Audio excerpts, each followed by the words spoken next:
ओम नमः शिवाय। आइए सुनते हैं कजली तीज व्रत कथा। इस मौसम में तीज व्रत मनाने का अवसर 3 बार आता है। सुहागनियों का सौंधा सा पर्व सातुड़ी तीज रक्षाबंधन पर्व के तीसरे दिन आता है। हरियाली तीज, सातुड़ी तीज व हरतालिका तीज धूमधाम से मनाई जाती है।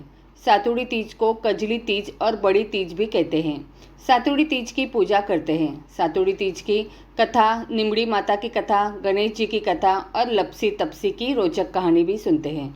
इस पर्व पर सत्तू के बने विशेष व्यंजनों का आदान प्रदान होता है। ये आइए सुनते हैं सातुड़ी तीज पौराणिक व्रत कथा। पहली कथा। कजली तीज की पौराणिक व्रत कथा के अनुसार एक गांव में एक गरीब ब्राह्मण रहता था। भाद्रपद महीने की कजली तीज आई। ब्राह्मणी ने तीज माता का व्रत रखा। ब्राह्मण से कहा, आज मेरा तीज माता का व्रत है, कहीं से चने का सातू लेकर आओ। ब्राह्मण बोला, सातू कहाँ से लाऊं? तो ब्राह्मणी ने कहा कि चाहे चोरी करो चाहे डाका डालो, लेकिन मेरे लिए सातू लेकर आओ। रात का समय था। ब्राह्मण घर से निकला और साहूकार की दुकान में घुस गया। उसने वहां पर चने की दाल, घी, शक्कर लेकर 1.25 किलो तोलकर सातू बना लिया और जाने लगा। आवाज़ सुनकर दुकान के नौकर जाग गए और चोर चोर चिल्लाने लगे। साहूकार आया और ब्राह्मण को पकड़ लिया। ब्राह्मण बोला, मैं चोर नहीं हूँ, मैं एक गरीब ब्राह्मण हूँ। मेरी पत्नी का आज तीज माता का व्रत है, इसलिए मैं सिर्फ यह 1.25 किलो का सातू बनाकर ले जा रहा था। साहूकार ने उसकी तलाशी ली। उसके पास सातू के अलावा कुछ नहीं मिला। चांद निकल आया था। ब्राह्मणी इंतजार ही कर रही थी। साहूकार ने कहा कि आज से तुम्हारी पत्नी को मैं अपनी धर्म बहन मानूंगा। उसने ब्राह्मण को सातू, गहने, रुपए, मेहंदी, लच्छा और बहुत सारा धन देकर ठाठ से विदा किया। सबने मिलकर कजली माता की पूजा की। जिस तरह ब्राह्मण के दिन फेरे वैसे सबके दिन फिरे। कजली माता की कृपा सब पर बनी रहे। दूसरी कथा। सातुड़ी तीज, कजली तीज, बड़ी तीज के दिन जरूर पड़े ये पौराणिक व्रत कथा। एक साहूकार था, उसके 7 बेटे थे। उसका सबसे छोटा बेटा अपाहिज था। वह रोजाना एक वेश्या के पास जाता था। उसकी पत्नी बहुत पतिव्रता थी। खुद उसे कंधे पर बैठाकर वेश्या के यहाँ ले जाती थी। बहुत गरीब थी। जेठानियों के पास काम करके अपना गुजारा करती थी। भाद्रपद के महीने में कजली तीज के दिन सभी ने तीज माता के व्रत और पूजा के लिए सातू बनाए। छोटी बहू गरीब थी। उसकी सास ने उसके लिए भी एक सातू का छोटा पिंडा बनाया। शाम को पूजा करके जैसे ही वो सत्तू पासने लगी, उसका पति बोला, मुझे वेश्या के यहाँ छोड़कर आ। हर दिन की तरह उस दिन भी वह पति को कंधे पर बिठाकर छोड़ने गई, लेकिन वो बोलना भूल गया, तुम जाओ। वह बाहर ही उसका इंतजार करने लगी। इतने में जोर से वर्षा आने लगी और बरसाती नदी में पानी बहने लगा। कुछ देर बाद नदी से आवाज आई, अवतारी जावतारी, दोना खोल के पी या प्यारी होए। आवाज सुनकर उसने नदी की तरफ देखा तो दूध का दोना नदी में तैरता हुआ आता दिखाई दिया। उसने दोना उठाया और 7 बार उसे पीकर दोने के 4 टुकड़े किए और चारों दिशाओं में फेंक दिए। उधर तीज माता की कृपा से वेश्या अपना सारा धन उसके पति को वापस देकर सदा के लिए वहां से चली गई। पति ने सारा धन लेकर घर आकर पत्नी को आवाज़ दी, दरवाज़ा खोलकर। तो उसकी पत्नी ने कहा, मैं दरवाज़ा नहीं खोलूंगी। तब उसने कहा कि अब मैं वापस नहीं जाऊंगा, दोनों मिलकर सातू पासेंगे। लेकिन उसकी पत्नी को विश्वास नहीं हुआ। उसने कहा, मुझे वचन दो, वापस वेश्या के पास नहीं जाओगे। पति ने पत्नी को वचन दिया तो उसने दरवाज़ा खोला और देखा उसका पति गहनों और धन माल सहित खड़ा था। उसने सारे गहने कपड़े अपनी पत्नी को दे दिए। फिर दोनों ने बैठकर सातू पासा। सुबह जब जेठानी के यहाँ काम करने नहीं गई तो बच्चे बुलाने आए। काकी चलो, सारा काम पड़ा है। उसने कहा, अब तो मुझ पर तीज माता की पूरी कृपा है, अब मैं काम करने नहीं आऊँगी।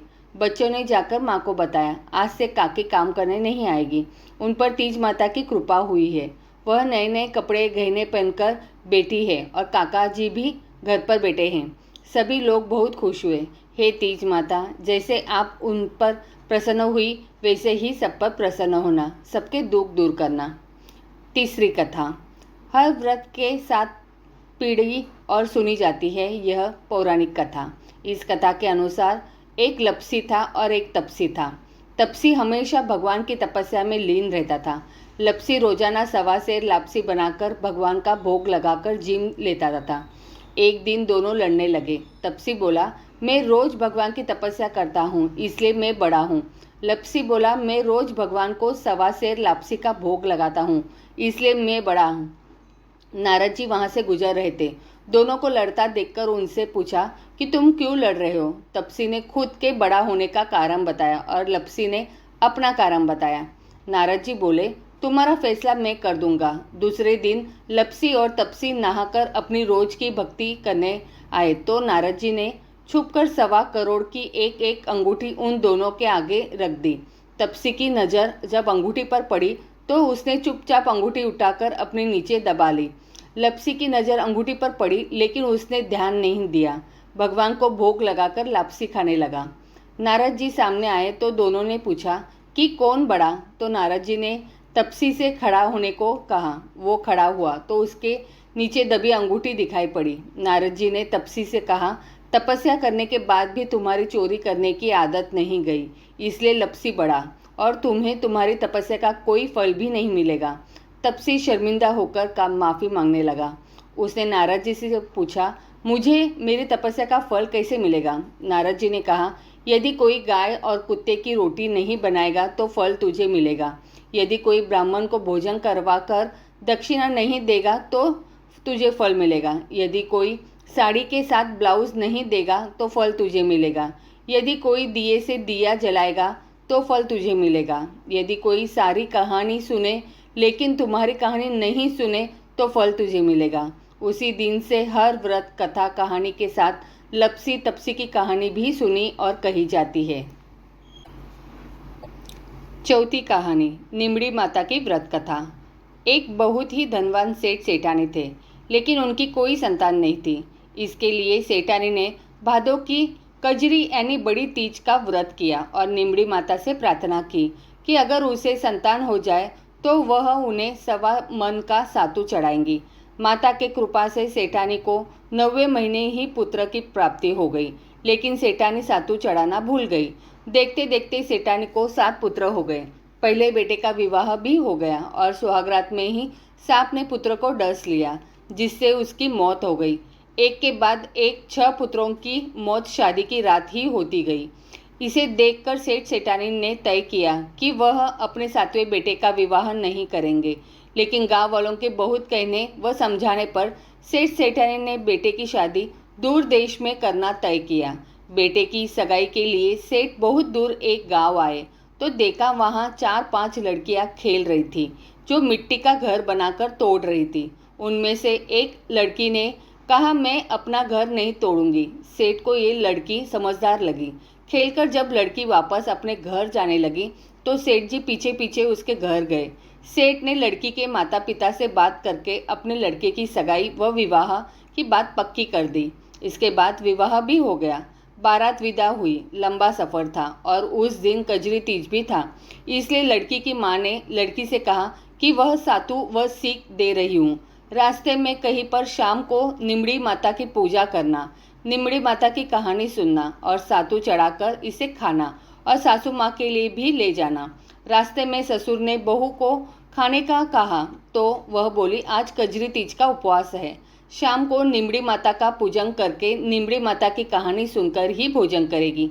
एक कुएं के पास निमड़ी नजर आई तो सेठ जी ने गाड़ी रोक दी। बहू निमड़ी माता की पूजा करने लगी तो निमड़ी माता पीछे हट गई। बहू ने पूछा, हे माता, आप नाराज क्यों है? आप पीछे क्यों हटी? तब निमड़ी माता ने उसकी सास की सारी कहानी उसे बताई कि वह कैसे सातू चढ़ाना भूल गई। वह बहू बोली, हमारे परिवार की भूल को क्षमा करे माँ, और मैं आपको सत्तू चढ़ाऊंगी। कृपया मेरे सारे जेठ को वापस कर दो और मुझे पूजन करने दो। माता नववधू की भक्ति व श्रद्धा देखकर प्रसन्न हो गई। बहू ने निमड़ी माता का पूजन किया और चांद को अर्घ्य दिया, सातू पास लिया और कल्पना ससुर जी को दे दिया। प्रातः होने पर बारात अपने नगर लौट आई। बहू से ससुराल में प्रवेश करते ही उसके सारे जेठ प्रकट हो गए। सासू बहू के पैर पकड़कर धन्यवाद देने लगी तब बहू ने सारी कहानी सास को बताई और कहा अपनी भूल को सुधार करे और निमड़ी माता को सातु चढ़ाए। 12 महीने बाद जब कजरी तीज पर सभी बहुओं और सास ने मिलकर 7.25 मन का सातु निमड़ी माता को चढ़ाया। आइए जानते पूजा किस तरह की जाती है। कजरी तीज का व्रत सुहागिन महिलाएं पति की लंबी उम्र की कामना के लिए करती है। वही कुंवारी कन्याएं मनचाहा पति पाने के लिए ये व्रत करती है। कजरी तीज का ये व्रत भाद्रपद मास में शुक्ल पक्ष की तृतीया को किया जाता है। इस दिन निर्जला व्रत करने की परंपरा है। इस व्रत में मुख्यतः देवी पार्वती और शिवजी की पूजा ही की जाती है, लेकिन कुछ जगहों पर निमड़ी माता की भी पूजा का रिवाज है। निमड़ी माता की पूजा के पीछे एक पौराणिक कथा है। मान्यता है कि निमड़ी माता की पूजा संतान के लिए की जाती है। तीज का व्रत सुख और सौभाग्य के साथ सुहाग के लिए किया जाता है, इसलिए संतान से सभी ये व्रत जुड़ा होता है और माता निमड़ी की पूजा इसी से जुड़ी है। मान्यता के अनुसार नीम की डाली की निमड़ी माता के रूप में पूजा की जाती है। निमड़ी माता लोक देवी की तरह है। नीम की डाली को निमड़ी माता के प्रतीक के रूप में पूजा जाता है। निमड़ी माता की पूजा के पीछे एक पौराणिक कथा चली आ रही है। संतान की सुरक्षा के लिए इनकी पूजा की जाती है। पूजा के लिए मिट्टी से दीवार के सहारे या फिर किसी बड़ी सी थाली में मिट्टी की पाली बनाकर उसमें निमड़ी की डाली रोपी जाती है। फिर एक तरफ पानी डालकर पानी तालाब जैसी आकृति बनाई जाती है। सुबह के समय इसे किया जाता है और शाम के समय महिलाएं सज संवर कर पूजा करने बैठती है। थाली में जो तालाब बनाया जाता है उसे कच्चा दूध और जल डालते हैं और माता की पूजा में श्रृंगार के सामान को चढ़ाते हैं। निमड़ी माता को ककड़ी, नींबू, कच्चे दूध और सत्तू का भोग लगाया जाता है। इसके बाद माता निमड़ी की कथा सुनी जाती है। पूजा के बाद चंद्र दर्शन कर उन्हें भी जल चढ़ाया जाता है। माना जाता है पार्वती ने शिव द्वारा स्वीकार करने से पहले 108 साल एक तपस्या करके अपनी भक्ति साबित की। भगवान शिव और पार्वती का दिव्य संघ भाद्रपद महीने के कृष्ण पक्ष के दौरान हुआ था। यही दिन कजरी तीज के रूप में जाना जाने लगा। इसलिए बड़ी तीज या कजरी तीज के दिन देवी पार्वती की पूजा करने के लिए बहुत शुभ माना जाता है। यह थी कजरी तीज की कहानियाँ। आपको इनमें से कौन सी अच्छी लगी कमेंट करके ज़रूर बताना।